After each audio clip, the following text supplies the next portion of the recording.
So now let's just do a quick verification to make sure that everything that should be functional in our BGP section of the lab is indeed functional. We'll start with router 1. We want to check the process by doing show IP protocols. Notice it already lists our EIGRP process.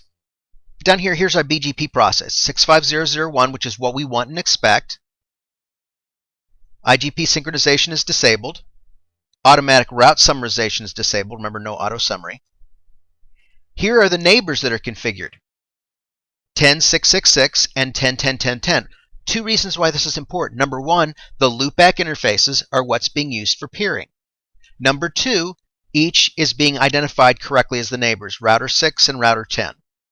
Maximum paths 1, and then the gateways of the particular routing information. Notice here distance. Remember, this is administrative distance. eBGP routes are always going to be 20. So this is one good verification.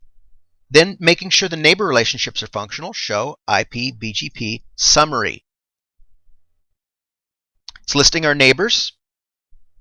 It's listing the autonomous system numbers.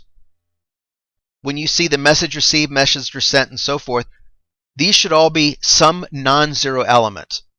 And then obviously prefixes that have been received. If you want to do a little deeper dive, you can do show IP BGP neighbors. You can see there's an incredibly large amount of information. But it shows the established date, shows the messages, and quite a bit of other information. Knowing that the right routes are in the table, you can do show IP BGP to see this routing information base.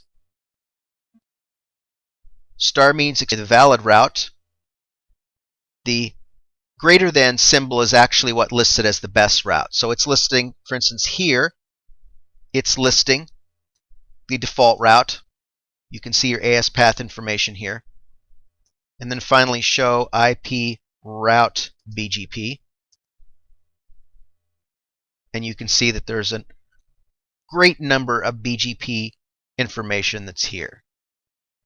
And just as a way of being able to test, since router 7's on the other side, let's do ping 192.168.7.7. And we're not getting a response. So it means there's something maybe wrong in the routing process. If we do ping 10.6.6.6, we get a successful return ping there. So this is just some ways of being able to verify your configuration, your reachability, your BGP routing table, and so forth.